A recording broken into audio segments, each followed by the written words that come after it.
Hi hello SSLC ബയോളജിയുടെ first chapter third പാർട്ടിലേക്ക് എല്ലാവർക്കും സ്വാഗതം. അപ്പോൾ സെക്കൻഡ് പാർട്ടിൽ നമ്മൾ ഈ ഒരു വർക്ക്ഷീറ്റ് കംപ്ലീറ്റ് ചെയ്താണ് നമ്മൾ നിർത്തിയിരുന്നത് അല്ലേ. അപ്പോൾ ഇതിൻ്റെ ബാക്കി നമുക്കൊന്ന് നോക്കാം. How does normal sugar differ from A sugar molecule in DNA? DNA-യിലെ ഷുഗറും നോർമൽ ഷുഗറും തമ്മിലുള്ള വ്യത്യാസം എന്താണെന്ന് ചോദിച്ചിട്ടുണ്ട്. അപ്പോൾ DNA-യിലുള്ള ഷുഗർ ഏതാണെന്ന് ഓൾറെഡി നമ്മളിപ്പോൾ പഠിച്ചു കഴിഞ്ഞു. ഏതാണ്? ഡിയോക്സി റൈബോ ഷുഗറാണ്. അപ്പോൾ ഡിയോക്സി റൈബോ ഷുഗറും നമ്മുടെ നോർമൽ ഷുഗർ ഗ്ലൂക്കോസ് പോലെയുള്ളതൊക്കെ തമ്മിലുള്ള ഡിഫറൻസ് എന്താണെന്ന് ചോദിച്ചാൽ ഡിയോക്സി റൈബോ ഷുഗർ ഒരു 5 കാർബൺ ഷുഗറാണ് അല്ലേ. ഗ്ലൂക്കോസിൽ എത്ര കാർബൺ ഉണ്ട്? 6 കാർബൺ ഉണ്ടാകും. അപ്പോൾ അതാണ് ഒരു വ്യത്യാസം നമുക്ക് പറയാനുള്ളത്. അപ്പോൾ ഇനി സൈസ് ഓഫ് DNA-യുടെ വലിപ്പം എത്രയാണ്? The DNA in each chromosome is about 2 inches long. അപ്പോൾ ഓരോ ക്രോമസോമിലെയും DNA-ക്ക് ഏകദേശം 2 ഇഞ്ചസ് 5 സെൻറ്റിമീറ്ററോളം നീളമുണ്ടാകും. അപ്പം മനുഷ്യ ശരീരത്തിൽ അല്ലെങ്കിൽ ഹ്യൂമൻ സെല്ലിൽ 46 ക്രോമസോമുകൾ ഉണ്ടെന്നല്ലേ നമ്മൾ പഠിച്ചിട്ടുള്ളത്.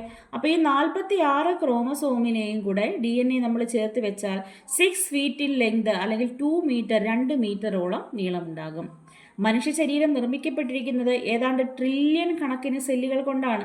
അപ്പോൾ ഈ എല്ലാ സെല്ലിലെയും കൂടെ DNA നമ്മൾ ഒന്നിച്ച് ചേർത്ത് വെച്ച് കഴിഞ്ഞാൽ 67 ബില്യൺ മൈൽസ് നീളമുണ്ടാകും മനുഷ്യ ശരീരത്തിലെ മുഴുവൻ DNA-ക്കും. അപ്പോൾ എത്ര വലിയ സംഖ്യയാണ്! 1 ബില്യൺ എന്ന് പറയുന്നത് 100 കോടിയാണ്. അപ്പം മനുഷ്യ ശരീരത്തിലെ സെല്ലുകളിലെ എല്ലാ DNA-യും കൂടെ ചേർത്ത് വെച്ചാൽ 67 ബില്യൺ മൈൽസ് നീളം കാണും. അപ്പോൾ ഈ ലെങ്ത് എന്ന് പറയുന്നത് നമ്മുടെ ഭൂമിയെ 2 മില്യൺ ടൈംസ് 2 ദശലക്ഷത്തിലധികം തവണ ചുറ്റി വരാനുള്ള നീളമുണ്ടെന്നാണ് പറയുന്നത്. അപ്പോൾ ഇത്രയും വലിയ നീളമുള്ള DNA ആണ് നമ്മുടെ ശരീരത്തിലുള്ളത് അല്ലേ. നമ്മുടെ ശരീരത്തിലെ എല്ലാ DNA-യും കൂടെ ചേർത്ത് വെച്ചുള്ള നീളത്തിൻ്റെ കണക്കാണ് ഈ പറയുന്നത്. അപ്പോൾ അങ്ങനെയാണെങ്കിൽ how does such a larger DNA fit into the chromosome of tiny cell? അപ്പോൾ ഇത്രയും കുഞ്ഞൻ സെല്ലിനകത്ത്, കുഞ്ഞൻ ക്രോമസോമിനകത്ത് ഇത്രയും നീളമുള്ള DNA എങ്ങനെയാണ് പാക്ക് ചെയ്തിരിക്കുന്നത്?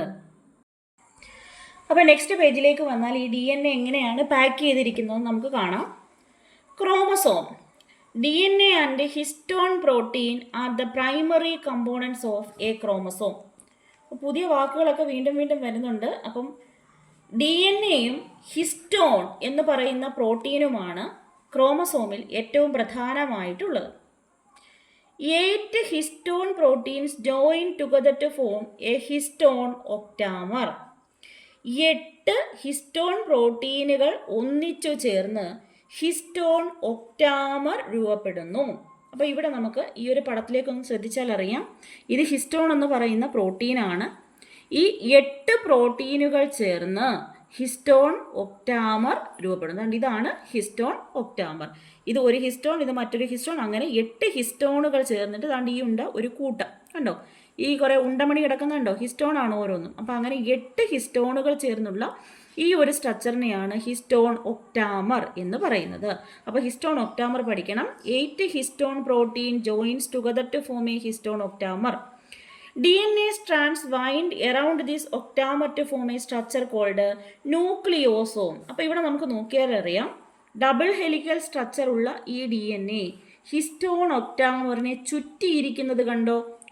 അപ്പോൾ ഹിസ്റ്റോൺ ഒക്ടാമറിനെ DNA ചുറ്റിക്കാണുന്ന ഈ സ്ട്രക്ചറിനെ വിളിക്കുന്ന പേരാണ് ന്യൂക്ലിയോസോം. വെരി വെരി വെരി ഇമ്പോർട്ടൻ്റ് ആണ് ന്യൂക്ലിയോസോം. അപ്പോൾ എന്താണ് ന്യൂക്ലിയോസോം? DNA ഹിസ്റ്റോൺ ഒക്ടാമറിനെ വൈൻഡ് ചെയ്തിരിക്കുന്ന ഈ സ്ട്രക്ചറിനെ വിളിക്കുന്ന പേരാണ് ന്യൂക്ലിയോസോം. ഇതൊരു ന്യൂക്ലിയോസോമാണ്, ഇതൊരു ന്യൂക്ലിയോസോമാണ്, ഇതൊരു ന്യൂക്ലിയോസോമാണ്. കണ്ടല്ലോ. The chromosomes are formed by packing and coiling numerous nucleosomes and recoiling the chain of nucleosome. അപ്പോൾ ഇതെങ്ങനെയാണ് ഒരു ക്രോമസോമായി മാറുന്നത് എങ്ങനെയാണെന്നറിയാമോ? അപ്പോൾ ഇവിടെ ന്യൂക്ലിയോസോം ഉണ്ടാകുന്നത് നമ്മൾ കണ്ടല്ലോ. അപ്പോൾ ഇങ്ങനെ ഒരുപാട് ന്യൂക്ലിയോസോമുകളെ അടുക്കി ചേർത്ത് കോയിൽ ചെയ്ത ചുരുളുകളാക്കി ന്യൂക്ലിയോസോമുകളുടെ ഈ ചെയിനിനെ, ശൃംഖലയെ വീണ്ടും കോയിലാക്കി ചുരുളുകളാക്കിയിട്ടാണ് ക്രോമസോമുകൾ ഉണ്ടാകുന്നത്. കണ്ടേ. Chromatids are the part of chromosome which are connected by means of centromere. അപ്പോൾ ഒരു ക്രോമസോമിനെ സെൻട്രോമിയർ വഴി ബന്ധിപ്പിച്ചിരിക്കുന്ന ഭാഗങ്ങളാണ് ക്രോമാറ്റിഡ്. ഇവിടെ നോക്കിയാൽ നിങ്ങൾക്ക് കാണാൻ പറ്റും, ഇതാണ് ക്രോമാറ്റിഡ്, ഇത് 2 ക്രോമാറ്റിഡ്. ക്രോമാറ്റിഡുകളെ തമ്മിൽ ബന്ധിപ്പിക്കുന്ന ഈ ഒരു പാർട്ടിന് പറയുന്ന പേരാണ് സെൻട്രോമിയർ. അപ്പോൾ ഇത്രയുമാണ് നമുക്ക് ക്രോമസോമിൻ്റെ കാര്യവും DNA പാക്ക് ചെയ്യുന്നത് എങ്ങനെയാണെന്നും പഠിക്കാനുള്ളത്. അപ്പോൾ DNA എങ്ങനെയാണ് നീളമുള്ള DNA നീട്ടി വലിച്ചിട്ടിരിക്കുകയാണോ ചെയ്യുന്ന ഒരു സെല്ലിനകത്ത്? അപ്പോൾ DNA ഹിസ്റ്റോൺ ഒക്ടാമർ എന്ന് പറയുന്ന സ്ട്രക്ചറിനകത്തിലങ്ങ് ഫൈൻഡ് ചെയ്യും. അപ്പോൾ ഹിസ്റ്റോൺ ഒക്ടാമർ എന്താണ്? ഹിസ്റ്റോൺ എന്ന് പറയുന്ന 8 പ്രോട്ടീനുകൾ ചേർന്നാണ് ഹിസ്റ്റോൺ ഒക്ടാമർ ഉണ്ടാകുന്നത്. അപ്പോൾ ഹിസ്റ്റോൺ ഒക്ടാമറിനകത്തിൽ DNA ഫൈൻഡ് ചെയ്യും. DNA ഹിസ്റ്റോൺ ഒക്ടാമറിൽ ചുറ്റിയിരിക്കുന്ന ഈ സ്ട്രക്ചറിനെ വിളിക്കുന്ന പേരാണ് ന്യൂക്ലിയോസോം. ഈ ന്യൂക്ലിയോസോമുകളുടെ ശൃംഖല വീണ്ടും വീണ്ടും ചുരുളായി വീണ്ടും ചുരുണ്ടാണ് ക്രോമസോമായിട്ട് മാറുന്നത്. ക്രോമസോമിന് 2 പാർട്ടുകൾ. ഇത് ക്രൊമാറ്റിഡ്, അതിനെ ജോയിൻ ചെയ്യുന്ന പാർട്ടാണ്, അല്ലെങ്കിൽ കണക്ട് ചെയ്യുന്ന ഭാഗത്തെ പറയുന്ന പേരാണ് സെൻട്രോമിയർ. അപ്പോൾ ഇതുമായിട്ട് റിലേറ്റ് ചെയ്ത് കുറച്ച് ഇൻഡിക്കേറ്റേഴ്സ് താഴെ കൊടുത്തിട്ടുണ്ട്. Building block of chromosome. ക്രോമസോമിൻ്റെ ബിൽഡിംഗ് ബ്ലോക്ക് എന്താണ്? നമുക്ക് മുകളിൽ നമ്മൾ പഠിച്ച ഇമ്പോർട്ടൻ്റ് ആയിട്ടുള്ള പാർട്ടുകൾ DNA-യും ഹിസ്റ്റോൺ പ്രോട്ടീനും അല്ലായിരുന്നു. അതിനെ രണ്ടിനെയും കൂടെ ചേർത്ത് നമുക്ക് എന്ത് പറയാം? ന്യൂക്ലിയോസോമുകൾ എന്ന് പറയാം.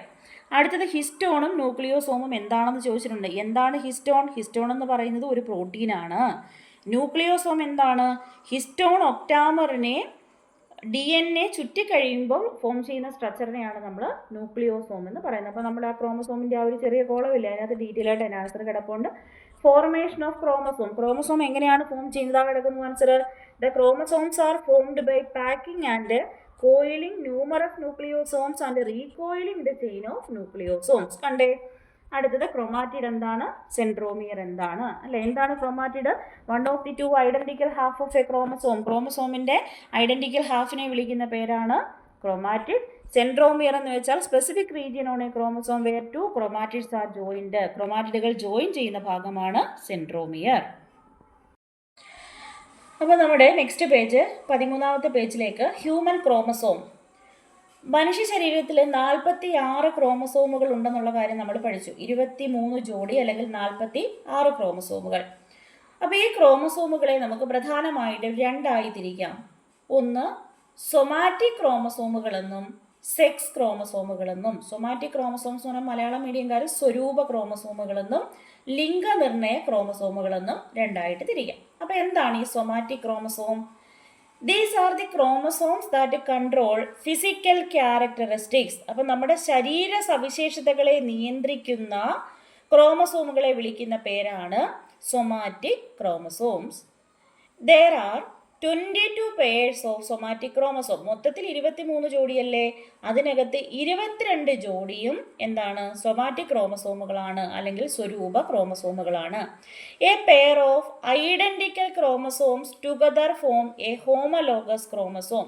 അല്ലേ, ഒരുപോലെയുള്ള 2 ക്രോമസോമുകൾ ചേർന്നതാണ് ഹോമലോഗസ് ക്രോമസോം അല്ലെങ്കിൽ സമരൂപ ക്രോമസോം. അപ്പോൾ ഇവിടെ നിങ്ങൾക്ക് പടത്തിലേക്ക് നോക്കിയാൽ നിങ്ങൾക്ക് ഇവിടെ കാണാൻ സാധിക്കും. ഇത് ഇത്രയും കാണിച്ചിരിക്കുന്നത് 22 ജോഡി, ഇത് ഇത്രയുമാണ് നമ്മുടെ സൊമാറ്റിക് ക്രോമസോം. ഈ സൊമാറ്റിക് ക്രോമസോമിലെ ഓരോ ജോഡിയും നമ്മൾ പരിശോധിച്ചാൽ എല്ലാ ക്രോമസോമുകളും ഒരുപോലെ ഇരിക്കും. കണ്ടോ, ഇത് രണ്ടും ഏകദേശം ഒരുപോലെ സൈസും ഷേപ്പും ഇവരിൽ ജീനിൻ്റെ പൊസിഷനും ഒക്കെ ഒരുപോലെയാണ്. അതുപോലെ 2ാമത്തെ ജോഡി, 3ാമത്തെ ജോഡി, ഇപ്പം നമ്മൾ പരിശോധിച്ച് കഴിഞ്ഞാൽ ഓരോ ജോഡിയിലെയും ക്രോമസോമുകൾ ഒരുപോലെ ഇരിക്കുന്ന ക്രോമസോമുകളാണ്. അപ്പോൾ ഇങ്ങനെയുള്ള ക്രോമസോമുകളെ നമുക്ക് എന്ത് പറയാം? ഹോമലോഗസ് ക്രോമസോം അല്ലെങ്കിൽ സമരൂപ chromosome. One of these is inherited from the mother and other from father. അപ്പോൾ ഇതിൽ ഒന്ന് അമ്മയിൽ നിന്നും ഒന്ന് അച്ഛനിൽ നിന്നും ലഭിക്കുന്ന ക്രോമസോമുകളാണ് ഇവർ. അപ്പോൾ ഈ 22 ജോഡിയാണ് എന്ത് വിളിക്കുന്ന? സൊമാറ്റിക് ക്രോമസോംസ് അല്ലെങ്കിൽ സ്വരൂപ ക്രോമസോമുകൾ. ഇവരാണ് നമ്മുടെ ശരീരത്തിലെ എല്ലാ സവിശേഷതകളെയും നിയന്ത്രിക്കുന്നത്. 2ാമത്തെ വിഭാഗമാണ് സെക്സ് ക്രോമസോം അഥവാ ലിംഗനിർണയ chromosome. These are the chromosomes which are involved in sex determination. അതായത് ലിംഗനിർണയത്തിന്, സെക്സ് ഡിറ്റർമിനേഷന് കാരണമാകുന്ന ക്രോമസോമുകളാണ് sex chromosome. They are of 2 types. ഇത് 2 തരത്തിലുണ്ട്. ഏതൊക്കെയാണ്? X chromosome and Y chromosome. അപ്പോൾ നമുക്കൊരു കാര്യം അറിയാം, 23 ജോഡിയിൽ 22 ജോഡിയും സൊമാറ്റിക് ക്രോമസോം ആയിരുന്നു. അപ്പോൾ ബാക്കി ഒരു ജോഡിയല്ലേ വരത്തുള്ളൂ. ഒരു ജോഡി എന്ന് പറയുമ്പോൾ 2 എണ്ണം. ഏതൊക്കെയാണ് ആ 2 എണ്ണം? എക്സ് ക്രോമസോമും Y chromosome. The Y chromosome is comparatively smaller than that of X chromosome. അതായത് എക്സ് ക്രോമസോമിനേക്കാളിലും താരതമ്യേന വലിപ്പം കുറവാണ് വൈ ക്രോമസോമിന്. ഇങ്ങോട്ട് നമുക്ക് ഇവിടെ ഒരു പടം കിടപ്പുണ്ട്, നോക്കിക്കല്ലേ, ഇത് കണ്ടോ, ഇത് എക്സ് വൈയും എക്സ് എക്സും കണ്ടോ. ഇവിടെ നമ്മൾ പറഞ്ഞിരിക്കുന്നത് എന്താണ്, ഈ വൈ ക്രോമസോം എന്ന് പറയുന്നത് എക്സ് ക്രോമസോമിനേക്കാൾ ചെറുതായിരിക്കും. ബാക്കി നോക്കിക്കേ, the SRY gene on the Y chromosome is responsible for the development of testis in embryo. ഈ വൈ ക്രോമസോമിലുള്ള ഒരു ജീനാണ് SRY ജീൻ. ഈ ജീനാണ് എംബ്രിയോയിൽ, ഭ്രൂണത്തിൽ ടെസ്റ്റിസിൻ്റെ ഡെവലപ്മെൻറ്റിന് കാരണമാകുന്നത്, അല്ലെങ്കിൽ വൃഷണങ്ങളുടെ വികാസത്തിന് കാരണമാകുന്നത്. ടെസ്റ്റിസ് എന്താണ്, primary sex organ in male എന്നുള്ളത് നമ്മൾ പഠിച്ചിട്ടുണ്ട് അല്ലേ. അപ്പോൾ ടെസ്റ്റിസിൻ്റെ ഡെവലപ്മെൻറ്റിന് കാരണമാകുന്നത് വൈ ക്രോമസോമിനകത്തിലുള്ള SRY ജീനാണ്. അപ്പോൾ നമുക്ക് താഴെ ആ ഒരു പിക്ചറിലേക്ക് ഒന്നുകൂടെ പോകാം. ഇവിടെ നിങ്ങളിവിടെ കണ്ടോ, XY ക്രോമസോം എന്നും XX ക്രോമസോം എന്നും കാണിച്ചിരിക്കുന്നത് കണ്ടോ. ഇവിടെ ശ്രദ്ധിച്ചാൽ അറിയാം, ഇതൊരു എക്സ് ആണ്. വൈ ക്രോമസോം കമ്പാരിറ്റീവ്ലി ചെറുതാണ്. എക്സും വൈയും കൂടി വന്നാൽ അത് എപ്പോഴും മെയിലായിരിക്കും, പുരുഷന്മാരായിരിക്കും. കാരണം വൈ ക്രോമസോമുകൾ ആരിൽ മാത്രമേ ഉള്ളൂ, പുരുഷന്മാരിൽ മാത്രമേ വൈ ക്രോമസോമുകൾ കാണപ്പെടുന്നുള്ളൂ. പക്ഷെ സ്ത്രീകളിലാണെങ്കിൽ ഈ സെക്സ് ക്രോമസോമുകൾ രണ്ടെണ്ണവും എക്സ് തന്നെ ആയിരിക്കും. കണ്ടോ, എക്സ് വന്നാൽ അത് ഫീമെയിലാണ്, സ്ത്രീകളാണ്. എക്സിൻ്റെ കൂടെ വൈ ആണ് വരുന്നതെങ്കിൽ അതെന്താണ്, അത് മെയിലാണ് എന്നുള്ള കാര്യം നമ്മൾ മനസ്സിലാക്കുക കേട്ടോ. നമുക്കിനി ഇതിൻ്റെ ഇൻഡിക്കേറ്റർ ഒന്ന് നോക്കാം. Different types of chromosome. ഏതൊക്കെയായിരുന്നു ഡിഫറെൻറ്റ് ടൈപ്സ് ഓഫ് ക്രോമസോമുകൾ? ഏതൊക്കെയാണ് നമ്മൾ പഠിച്ചത്? വിവിധതരം ക്രോമസോമുകൾ ഏതൊക്കെയാണ്? Somatic chromosome and sex chromosome അല്ലേ. സ്വരൂപ ക്രോമസോമുകളും ലിംഗനിർണയ ക്രോമസോമുകളും. രണ്ടാമത്തേത് somatic chromosomes and their function. Somatic ക്രോമസോമിൻ്റെ ഫംഗ്ഷൻ നമ്മൾ പഠിച്ച എന്താണ്? 22 ജോഡി സൊമാറ്റിക് ക്രോമസോമുകളുണ്ട്. നമ്മുടെ ഫിസിക്കൽ ക്യാരക്ടേഴ്സിനെ കൺട്രോൾ ചെയ്യുന്ന, ശാരീരിക സവിശേഷതകളെ നിയന്ത്രിക്കുന്ന ക്രോമസോമുകളായിരുന്നു somatic chromosome.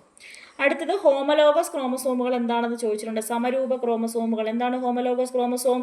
Homologous chromosomes are the pair of chromosomes, one from each parent that are similar in size, shape and gene location അല്ലേ.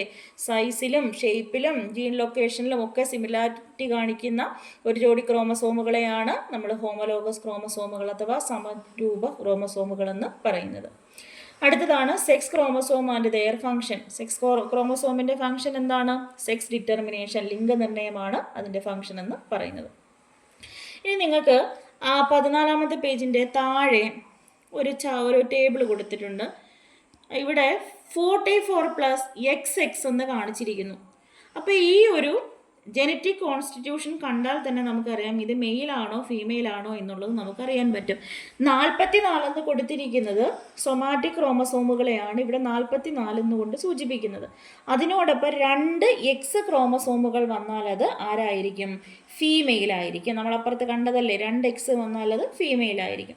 ഇനി 44 സൊമാറ്റിക് ക്രോമസോമുകളും അതിനോടൊപ്പം ഒരു എക്സും വൈയും കൂടി വന്നാൽ അതെപ്പോഴും മെയിലായിരിക്കും. കാരണം വൈ ക്രോമസോം ഉള്ളത് ആർക്ക് മാത്രമേ ഉള്ളൂ? മെയിലിന്, പുരുഷന്മാർക്ക് മാത്രമേ വൈ ക്രോമസോം ഉള്ളൂ. അപ്പോൾ അങ്ങനെയാണ് ഈ ഒരു ടേബിളൂടെ നമുക്കിന്നൊന്ന് കംപ്ലീറ്റ് ചെയ്യാം. നോക്കിക്കേ, ഫീമെയിലിൻ്റെ ജനറ്റിക് കോൺസ്റ്റിറ്റ്യൂഷൻ അല്ലേ, ജനിതക ഘടന നമ്മളിവിടെ കണ്ടല്ലോ. 44+XX ആണ് ജനറ്റിക് കോൺസ്റ്റിറ്റ്യൂഷൻ. അങ്ങനെയാണ് മെയിലിൻ്റെ കോൺസ്റ്റിറ്റ്യൂഷൻ എങ്ങനെയാണ്? 44+XY ആണ്. അതാണ്ട് 44+XY ആണ്. Total number of chromosome.